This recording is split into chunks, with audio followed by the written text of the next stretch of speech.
사무엘서 강의 말씀 듣도록 하겠습니다. 인간의 수 하나님의 생각 제목으로 같이 은혜를 나누기 원합니다. 자, 무대는 다시 이제 압살롬 진영으로 이렇게 옮겨왔습니다. 지금 압살롬과 그와 함께 백성들이 지금 예루살렘에 입성을 했죠. 그러면서 이제 카메라의 어떤 렌즈라고 보는 카메라의 렌즈가 압살롬 곁에 있는 그 모사들을 지금 향하고 있습니다. 그러니까 마치 그냥 한편의 드라마라고 보면 됩니다. 지금 쫓겨가는 다윗을 이렇게 카메라가 추적을 하더니 이제는 예루살렘 입성한 그 압살롬 그 일행들 그들의 무리들을 다시 이렇게 향하고 있습니다. 특별히 이번엔 지략 대결이 벌어집니다. 아히도벨과 후세의 그 지략 대결이죠. 아히도벨은 어떻게 보면은 지금 그 압살롬 곁에서 압살롬의 승리를 이끌었던 그런 사람입니다. 그는 뭐 그냥 단순히 참여한 정도가 아니고 헤브론의 반란을 일으켰던 주도했던 그런 사람 같습니다. 그래서 다윗은 누구보다도 여러 배신한 거에서 뭐라고 왔는데 이 아히도벨에 대해서는 그 모략에 대해서는 굉장히 경계하는 모습을 보이기도 했습니다. 그리고 예루살렘에 입성해서는 이렇게 어떻게 행동을 취해야 될지 그것을 지시했던 것도 아히도벨이었죠. 이렇게 그의 지략이 얼마나 뛰어난지 23절에 이렇게 얘기합니다. 그때 아히도벨이 베푸는 계략은 사람이 하나님께 물어서 받은 말씀과 같은 것이라. 마치 하나님 말씀처럼 계략이 딱딱딱 맞았다는 겁니다. 정확하고 잘 이끌어왔다는 거예요. 이제 마지막 어떻게 보면은 예루살렘 입성을 했고 절반의 승리죠. 마지막 승리를 위해서 계략을 펼쳐야 되는데 이 왕의 주변에서 이렇게 펼쳐지는 어떤 모사들의 어떤 대결 굉장히 흥미진진하죠. 근데 성경이 원조입니다. 성경이 거의 압권이라고 할 수가 있죠. 이렇게 왕들 주변에서 반대파상 물론 그 어느 정치사에서는 일어난 그런 일들이지만 가장 자세하게 또 어떻게 보면 가장 어떻게 보면은 약간은 이렇게 해학적으로 이 모습을 그려내고 있는 게 사실은 성경입니다. 아히도벨이 압살롬에게 탁월한 어떤 지략을 제안을 했죠. 그 뭐냐면 자기의 병사 12,000명만 달라는 겁니다. 그러면은 지금 내가 순식간에 달려가서 다윗을 기습하겠다는 겁니다. 그래서 다윗 목만 치면은 이 전쟁은 끝난다. 더 많은 피도 흘릴 필요 없다. 빨리 기습하라. 지금 이게 하나의 아히도벨이 내세웠던 그 지략입니다.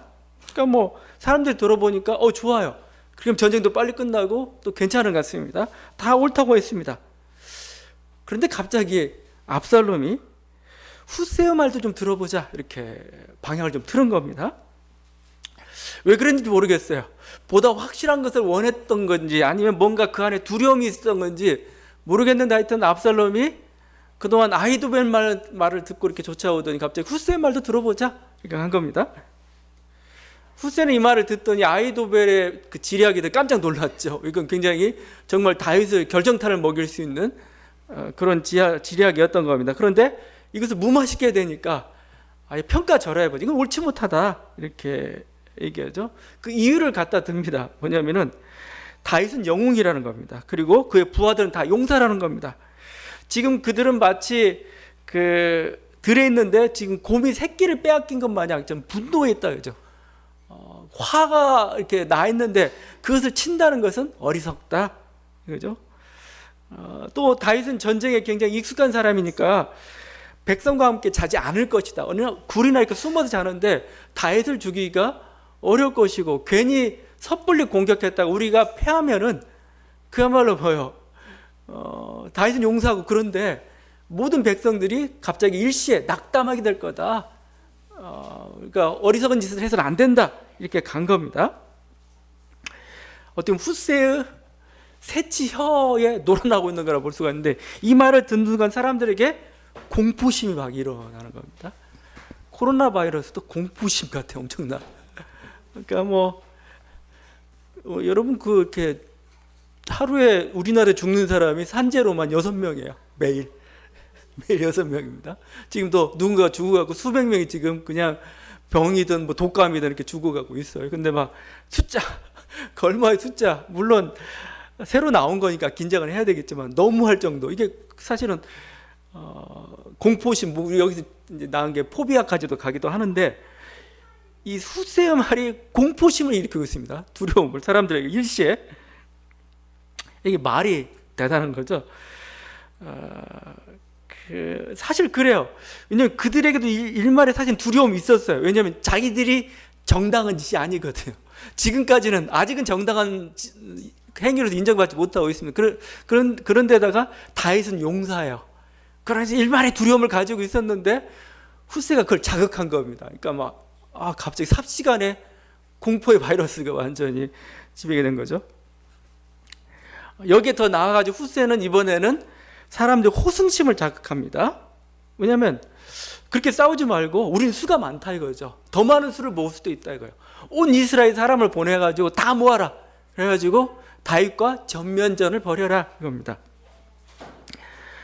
이렇게까지 표현하죠. 우리는 수가 많으니 공격하면 이슬이 땅에 내림같이 저들을 다 적게 할 수 있어요. 이슬이 그냥 하늘에서 내리면 뭐 적시지 않는 곳이 없죠. 그것처럼 이슬처럼 내려서 저들을 다 몰살시키자 이런 거죠.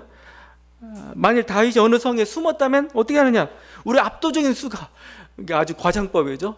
그 성을 밧줄로 꽁꽁 묶어가지고 끌고 가서 강물에 쳐박으면 된다 이거죠. 그러면 작은 돌 하나도 남지 않을 것이다. 그렇죠?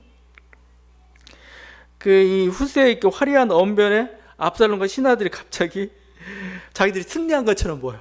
이거 말입니다. 말인데도 불구하고 진짜 자기 수는 이슬 같고, 그 다음에 우린 조금만 어떻게 하면 그냥 저들은 그냥 순식간에 사라질 정도, 우리는 엄청난 수를 가지고 있는 환상을 불러낸 거죠. 환상을 불러일으킨 겁니다.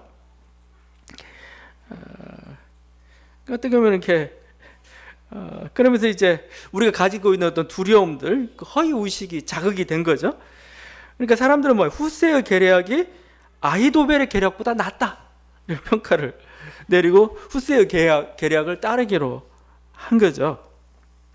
자기들은 그 순간에 가장 살이 분별해가지고 뭔가 가장 현명한 결정을 했다고 생각할 것입니다. 그리고 이것은 승리를 가져다 줄 거라고 생각했을 겁니다. 그런데 성경은 뭐라고 합니까?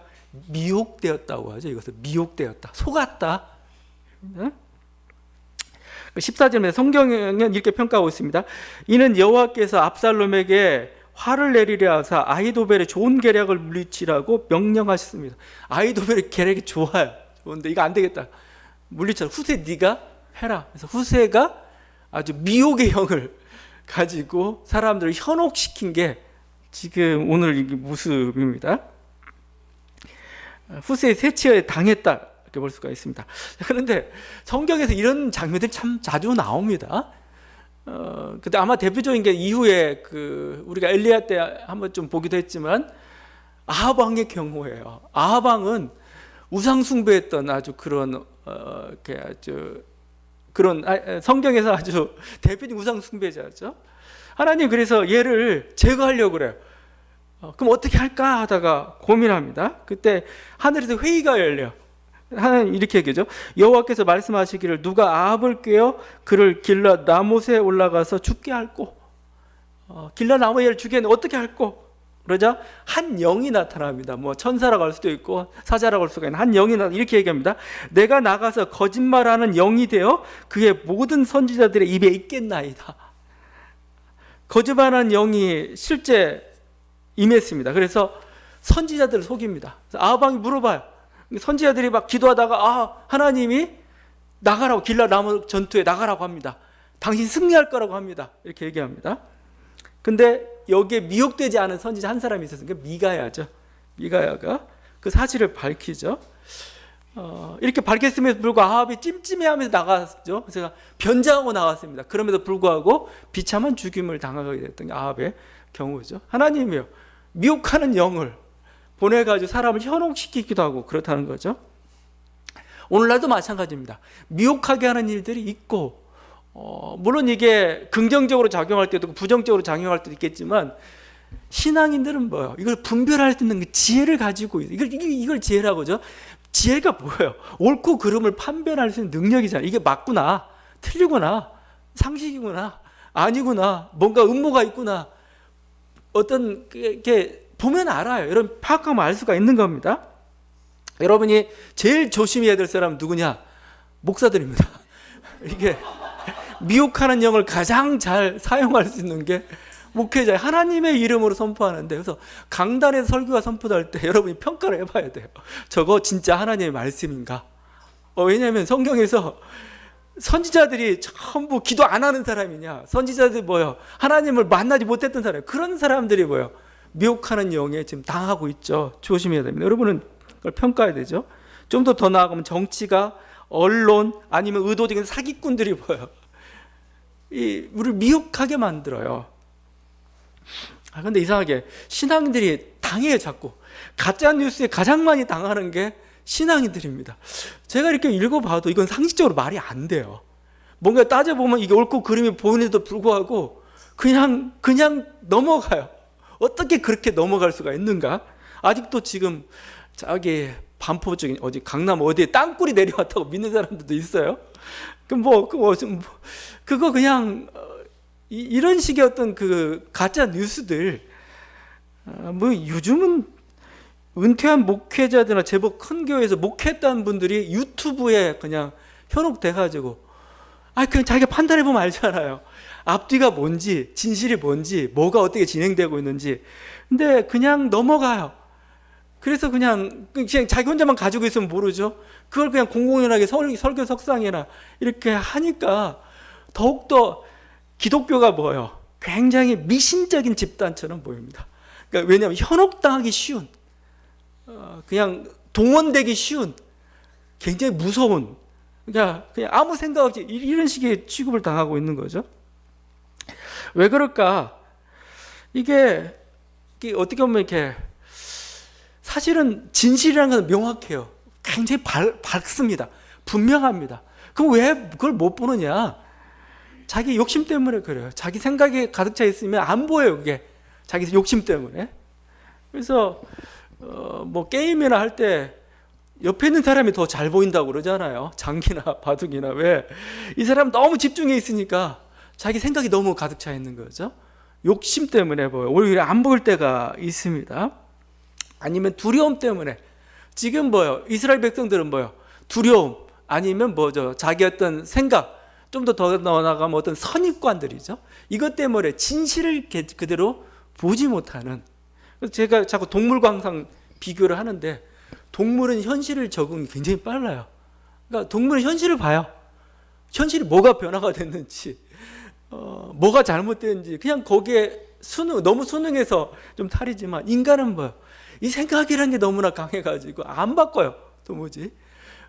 물론 생각이 있기 때문에 인간은 진화하고 발전해 왔습니다. 근데 그게 뭐예요? 이 생각이라는 게 자꾸 현실을 못 보게 만들어요. 자꾸 왜곡되게 만들고 그런 거죠. 그래서 미혹의 영에 이렇게 휩싸입니다. 그래서 우리가 어떤 그 진실을 들으려고 하는 게 아니고 자기 듣기 좋은 말만 자꾸 들으려고 해요. 그러면은 뭐요? 힘들어지는 거죠. 하여튼 뭐 지금 이런 과정들이 오늘 말씀에서 드러나고, 우리는 뭐 정말 지혜로워야 되겠다. 분별할 수 있는 능력들이 좀 필요하다 겁니다. 아이도베는 정말 대단한 그 지략가였죠. 그 방편이 옳았습니다. 근데 정확히 승리하는 법을 알았죠. 그러나 이 사람은 너무 똑똑해서 이번에 이 사람은 또 탈이에요. 왜냐하면 결국 자기가 계획을 세웠는데 실패했어요. 그럼 실패한 거잖아요. 근데 이 사람은 너무 확신범이에요. 야, 이제 망했답니다. 지금 압살롬이 망한 거 아닙니다. 근데 이런 백성들, 이런 어리석은 왕하고 있다니 결국은 망한다. 그러니까 뭐요? 이건 끝났다고는 자기 집으로 돌아가서 그냥 목매어 자살해 버렸어요. 전쟁이 끝난 것도 아닙니다. 전쟁 시작되지도 않았어요. 근데 미리 너무 똑똑해서 이건 탈인 거죠. 자기가 모든 걸 다 판단하고 결정해 버리고 말았어요. 어떻게 보면 이 사람의 가장 결정적인 잘못은 어리석은 왕을 모셨다는 거죠. 그런 지혜를 가지고 현명한 지도자를 선택해야 하고 가야 되는데, 그렇지 않고 어리석은 왕을 모시다 보니까 결국은 죽음을 저촉해버리고 말았습니다. 자, 이렇게 해서 아이도벨의 모략은 일단 저지를 시켰습니다. 그러나 후세는 후세는 사람을 보냅니다. 사람을 보내서 이 사실을 다윗에게 알립니다. 그래서 너 빨리 피해라. 지금 위험하다. 이거 까딱 잘못하면 정말 아이도벨 때문에 우리 망할 수 있다. 빨리 요단강을 건너서 안전한 곳으로 가라. 이런 그 내용을 이렇게 그 첩보죠. 이걸 이제 전해야 됩니다. 근데 지금 압살롬 경제망이 삼엄하니까 직접 못 가고 여정을 통해서 그 성 밖에 있는 두 사람에게 보내죠. 그 사람이 거기 요나단과 아히마스죠. 그에게 내용을 전달합니다. 이 사람들은 이 내용을 가지고 이제 다윗에게 전달해야 되는데, 그게 달로가 이 사람들의 정체가 지금 발각이 됐습니다. 그래서 추적자들이 이들을 쫓아옵니다. 이 사람들이 바오림이라는 곳에 숨어 들어갑니다. 그때 그 집 여인이 이들을 숨겨줍니다. 우물가로 가게 하고 그 우물 위를 아구를 덮어버리고 거기에 찌은 곡식들 놔가지고 마치 아무것도 없는 것처럼 이렇게 했습니다. 그리고 쫓아온 추적자들이 물어보죠. 아히마스와 요나단이 어디 있느냐? 아주 구체적으로 물어봅니다. 그런데 여인은 그들이 시내를 건너갔습니다. 더 이상 찾을 수가 없으니까 이들이 추격을 그만두고 돌아가죠. 자, 이것도 전형적인 장면입니다. 스파이들이 있고 스파이들을 숨겨주고 또 스파이들이 일어나고 있는 어떤 여러 가지 모습들, 드라마에도 많이 나오는데 이 원조도 사실은 성경입니다. 성경에서 일어났던 그 가장 대표적인 원조가 사실은 그 여호수아서에 나오죠. 라합과 두 정탐꾼들입니다. 기생 라합의 집에 두 정탐꾼, 정말 이 정탐꾼들은 어리석어 보여요. 정탐하러 갔다가 정탐을 하지 않고 그냥 기생집에 들어갔다가 걸리게 생겼죠.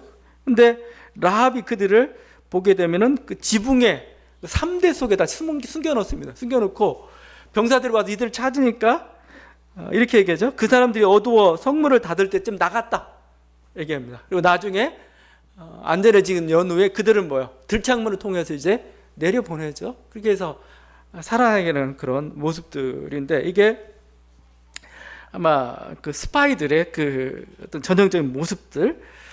그러면서 여기서 계속 나오는 주제 중에 하나가 거짓말이죠. 속이는 거죠. 상대방을 속이는 것. 성경은 마치 아무렇지도 않다는 듯이 재밌게 얘기하고 있어요. 이들이 이렇게 속여가지고 이들이 살아나서 결국은 다윗이 승리했다. 아니면 우리 두 정탐꾼 무사히 풀려나고 하나님의 그 여리고에 임한 하나님의 놀라운 은혜들을 전했다. 이런 식으로 얘기하고 있어요. 오히려 신약 시대를 살고 있는 우리들이 더 민감해하는 것 같아요. 거짓말에 대한 문제들은 딱 들으면 이렇게 거짓말해도 되는가? 여러분 정말 어떤 게 보면은 그 아주 정통 신앙인이라면, 경건한 신앙인이라면 거짓말에는 굉장히 뭔가 알레르기 반응들을 일으키게 되어 있고, 이걸 읽으면서 재밌어 하지만 한편에서는 이게 거짓말해도 되나? 이런 더 민감한 게 우리들의 모습입니다. 근데 성경은 거짓말에도 굉장히 민감해하지 않습니다. 왜 그러게? 그건 뭐냐면 우리 인간 삶이란 게 사실은 그래요. 실제 이런 일이 있나요? 있죠. 여러분 100% 순도 거짓말 없고 정직한 삶을 살아갈 수가 있느냐? 그렇지 않아요. 때로는 선의의 거짓말들이 필요해요. 어쩔 수 없이. 나는 정직하니까, 나는 평생 한 번도 거짓말 안 했으니까 아무리 위급한 순간에도 누가 죽더라도 나는 거짓말 못해? 그건 아니죠. 그때는 거짓말도 하죠. 당연히. 근데 성경은 뭐예요? 그런 현실을 받아들여요. 왜? 우리 인간 삶이라는 게 더 중요하다는 겁니다. 악의 거짓말은 안 되는 거죠. 뭔가 자기 욕심 때문에 하는 건 이건 죄고 벌 받아야 되는 거죠. 그렇지만 어쩔 수 없이 선의의 거짓말들을 해야 될 때가 있습니다. 보네포도 사실은 이런 짓 많이 했습니다. 스파이 짓 많이 했어요. 스파이 짓을 한 거죠. 왜냐하면 히틀러를 암살하려고 마치 외교관을 빙자해가지고 스파이 짓들을 해요. 사실 그런 과정들, 보네포가 우리를 어떻게 그 사람 우리가 평가할지 여러 각자의 몫이겠지만, 우리들이 어느 정도 그야말로 20세기의 순교자라고 할 수 있는 보네포의 모습 속에서도 사실 나타나고 있는 모습이고, 그게 우리들의 삶이기도 한 거죠. 그걸 그대로 받아들이고 있는 게 성경의 모습입니다. 그래서 이렇게 악의적인 거짓말은 아니겠지만, 너무 이거 마치 자기가 마치 순도 100%처럼 아주 무결한 사람처럼 그런 건 없습니다. 그런 건 없고 마치 그게 옳은 것처럼 생각하면 여러분 다 정신병 걸려요. 아닙니다. 그냥 적당히 이렇게. 요즘 자꾸 이렇게 병균들이 침범하고 물론 여러 가지 이유도 있겠지만 너무 깨끗한 환경 때문에 그래요. 사실은요. 좀 기본적으로 좀 뭔가 이렇게 우리는 그야말로 우리가 뭐 병균이라고 하지만 세균이나 바이러스와 함께 살 수밖에 없는 존재예요. 같이 공존하는 법을 배워야 되지. 다 정리해버리고 박멸해버리고 나만 깨끗하게 그런 건 없죠. 그러니까 적당히 거짓말하는 것도 괜찮은 것 같아요. 너무 깨끗한 건 난 별로 어쩔 땐 좀 그래요. 근데 하여튼 그거에 대해서 심각하게 도덕적인 잣대를 댄다는 것 물론 악의적인 건 아니겠죠. 그런 인물 중에 훗세가 하나가 있습니다. 훗세는 제가 16장에 나오는 인물, 좀 소개가 좀 나오는데 자세히 소개를 안 했는데 오늘 좀 여기 좀 하겠습니다. 훗세라는 인물도 그랬는데 훗세는 다윗의 친구죠. 근데 다윗이 너 예루살렘 남아있으라니까 스파이지 나라니까 하겠다고 들어간 겁니다. 근데 압살롬이 딱 예루살렘 입성에 오자마자 그러니까 훗세의 처지가 굉장히 공공한 거죠. 속이며 살아야 되는 겁니다. 압살롬 만나자마자 16장 17절에 이렇게 얘기하죠. 아첨하듯이 왕이여 만세, 왕이여 만세입니다. 왕만세, 왕만세 합니다. 물론 압살롬 기분이 참 좋을지 모르겠지만 이것 좀 이 말을 좀 뜯어보면 좀 교묘합니다. 이 왕이 누구냐는 겁니다. 왕이 압살롬이 다윗 왕이 조금 아리송합니다. 그 다음에 압살롬이 그러니까 당신 친구인데 당신 다윗의 친구인데 어째서 다윗을 따라가지 않았느냐라고 물으니까 18절에 이렇게 합니다. 내가 여호와와 이 백성 모든 이스라엘의 택한 자에게 속하여 그와 함께 있을 것이니이다. 난 당신과 함께 있습니다. 압살롬 당신과 이게 아니고 이 모든 이스라엘의 택한 자에게 속하여 그와 함께 하나님의 택한 자와 나는 함께 있을 것이다. 택한 자가 누구예요? 그것도 좀 애매하죠. 그럼 이렇게 하면 내가 이제 누구를 섬기리까? 그의 아들이 아니니까 내가 전에 왕의 아버지를 섬긴 것 같이 왕을 섬기리이다. 압살롬 무미한 듯 하면서도 다윗 왕의 아들들은 또 여러 명 있을 수가 있습니다. 뭐 솔로몬도 그 한 사람이 할 수가 있죠. 교묘한 제가 이 얘기를 하는 교묘한 처세술입니다. 말이 아주 해석이 여러지가 굉장히 많아요. 저는 이게 예수님께서 말씀하신 뱀같이 지혜롭고 비둘같이 순결하는 그런 말씀의 의미 같아요. 세상 속에서 그러니까 진주를 돼지에게 던지지 말라 주께서 말씀하시면서 하셨던 그 말씀 중에 하나인 거죠. 우리 세상을 살아가면서 그냥 나는 순결하니까 그냥 이대로 하면은 내 순결이 저 사람 인정해주고 내가 순결한 효과가 거둬줄 거라 그냥 아니라는 겁니다. 우리는 뭐요? 자기 순결인데 순결하되 이 순결이 보호되는 방향으로 이 순결이 잘 적용되는 방향으로 순결이 책임적인 결과를 만들어낼 수 있는 방향으로 우리는 해내는 게 더 중요한 거죠. 이게 바로 뱀같이 지혜로라는 그런 말씀입니다. 아마 이와 비슷한 예로 들을 수 있는 게 칸트가 한 예가 될 것 같습니다. 칸트는 정언명령이라고 하죠. 정언명령이라는 건 뭐냐면 그냥 무조건적인 겁니다. 무조건적인 거. 인간에게서는 진실을 말해야 하는 의무가 있습니다. 거짓말을 해서는 안 되는 거예요. 거짓말은 무슨 이유 때문에 목적 때문에 하는 순간 그것은 뭐예요? 정언명령이 아니에요. 정언명령은 뭐예요? 이유 없이 무조건적으로 해야 되는 게 정언명령입니다. 진실을 말해야 되는 의무는 아주 심각해서 이렇게까지 얘기합니다. 살인자 앞에서 그 앞에서도 거짓말해서는 안 된다 이거죠. 너 어딨어? 누구 어딨어? 누가 추적자가 와가지고 오면 가르쳐줘야 된다. 이거 여기서 거짓말하면 안 된다는 겁니다. 그러면 참 곤혹스러운 처지에 있을 때는 어떻게 해야 되느냐? 회피의 방법을 택하라. 침묵이 있을 수도 있죠. 아니면 회피의 방법을 택하라고 합니다. 칸트 자신이 선택했던 방법입니다. 칸트가 썼던 글들은 굉장히 어떤 인간의 이성을 중시하고 막 이랬기 때문에 당시 그 황제들은 굉장히 신앙이 좋은 나름대로 그런 사람들이죠. 그러니까 좀 굉장히 못마땅했어요. 그래서 프리드리히 빌헬름 2세가 칸트를 불러다가 너 다시는 이런 주제로 글 쓰지 말고 강연도 말라고 이렇게 얘기합니다. 그러면서 서약을 요구합니다. 그래서 칸트가 서약을 해요. 서약의 내용이 이런 서약이었습니다. 하지 않겠다고 하면서 폐하에 충실한 신하로서 종교에 관한 강의를 하거나 글을 쓰지 않겠습니다. 이렇게 서약을 했습니다. 이 서약을 한 후 얼마 안 돼가지고 황제가 죽었어요. 죽자 칸트가 아무렇지도 않은 듯이 다시 그 종교 강연들을 하고 다녔습니다. 그러니까 사람들이 너 왜 그 서약 해놓고 이렇게 하냐 하고 비난하자 칸트가 이런 얘기했습니다. 폐하에 충실한 신하로서란 전제가 있었다는 겁니다. 근데 그 황제가 죽었으니까 이 서약은 이제 무효다 이겁니다. 그래서 자기는 하겠다는 겁니다. 꼼수죠, 꼼수인데. 근데 칸트 말입니다. 이렇게 꼼수 부리는 게 낫다는 거. 노골적으로 거짓말을 하는 것보다 이게 회피의 방법이죠. 여기에는 뭐죠? 진실에 대한 하나의 굉장히 또 진실의 당위성에 대한 하나의 존중이 있는 거죠. 진실은 꼭 지켜져야 하기 때문에 뭐예요? 그런데도 못 지킬 때는 뭐예요? 회피하거나 침묵해야 되는 거지 진실을 아직 거부하는 방향으로 가게서는 안 된다. 이런 거죠. 제가 이런 얘기는 우리의 어떤 100% 정직이나 100% 순수함에 신화는 없다는 겁니다. 그건 우리가 거기에 빠져서는 안 되는 거 허상이고 삶은 또 그렇게 단순하지도 않고 어떻게 보면 우리는 이 세상에서 이 세상이라는 주인하고 그리스도라는 주인을 모시고 살아가는 걸 살아갑니다. 두 사람. 물론 우리는 그리스도만 못 겠다고 하지만 어쩔 수 없이 우리 이 세상에 몸담았기 때문에 세상의 주인도 같이 섬기며 살아가는 사람들입니다. 그러니까 나는 그리스도만 모시기 때문에 이 세상의 주인을 무시해야 되느냐? 그럴 수 없습니다. 이 속에서 뭐죠? 신앙인들이 지혜롭게 처신하는 법들을 배워야 되는 거죠. 아마 이 방면은 유대인들이 가장 탁월하게 했던 것 같습니다. 그러니까 이 세상의 주인들, 왕들, 내가 속해있는 나라와 민족, 직장 아니면 여러 가지 모습 속에서 나는 같이 이렇게 해보죠. 그 속에서 우리들이 같이 신앙도 유지하면서 또 뭐죠? 우리들이 가지고 있는 어떤 진실들을 또 추구해 갈 수 있는 그런 어떤 지혜로운 방법들을 생각하고 우리가 그런 어떤 굉장히 속이는 것 같은 그 모습이지만 뭐요? 그 때문에 너무 자책할 필요 없다는 겁니다. 하나님도 인정하시고 좀 필요한 지혜로운 길이기도 한 거죠.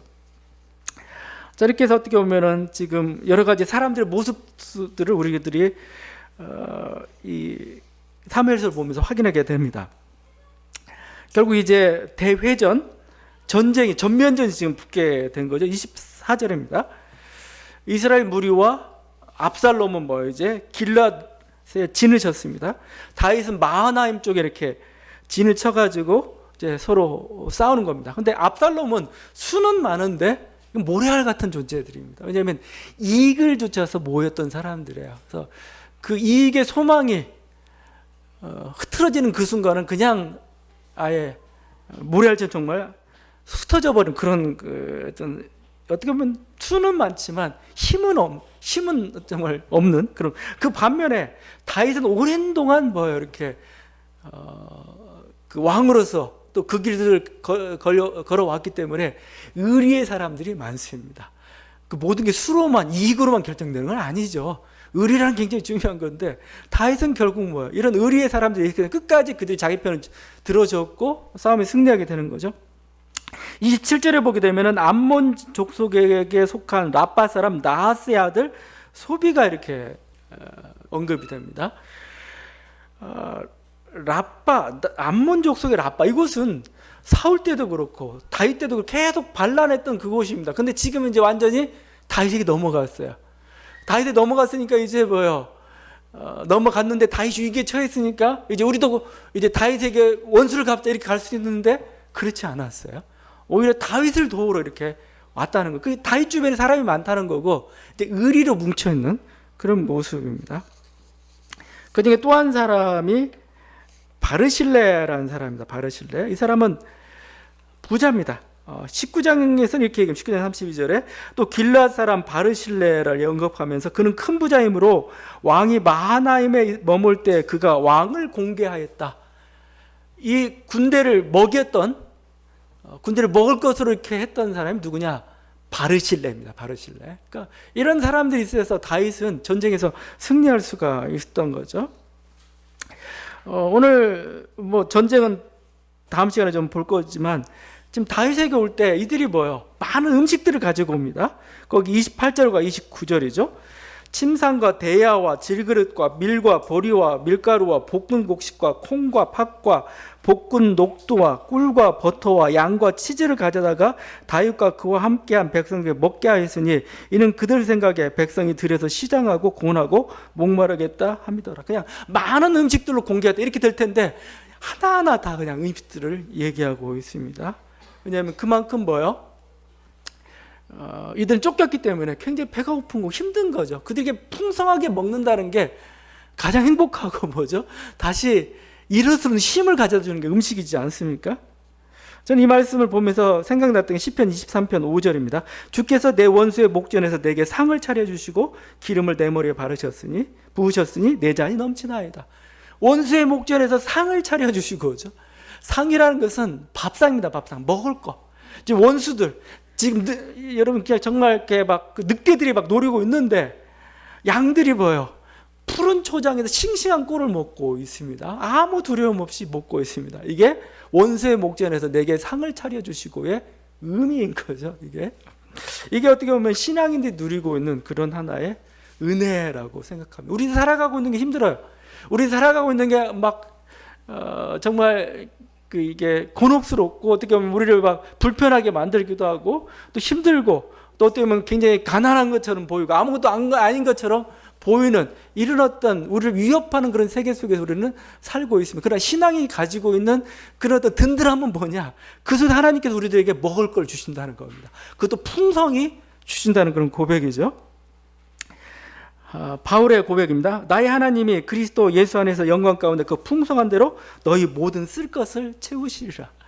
그래서 바울은 손에 돈이 없어요. 밤낮 일해야 되고 뭔가 어떤 위기 가운데 있고 저축한 것도 없습니다. 그런데 바울은 뭐예요? 먹는 것에서는 굶주리지 않았고 오히려 풍족했다. 이렇게 고백하고 이게 하나님이 주신 은혜 같습니다.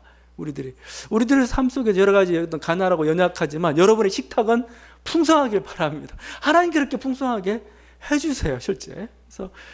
그래서 우리는 이런 어떤 하나님과 동행하는 법을 배워야 내 원수의 목전에 나를 굶기지 않는 하나님, 오히려 나를 풍성하게 먹이시고 나를 내 기름을 받아 나를 높이시는 그런 하나님이신 거죠.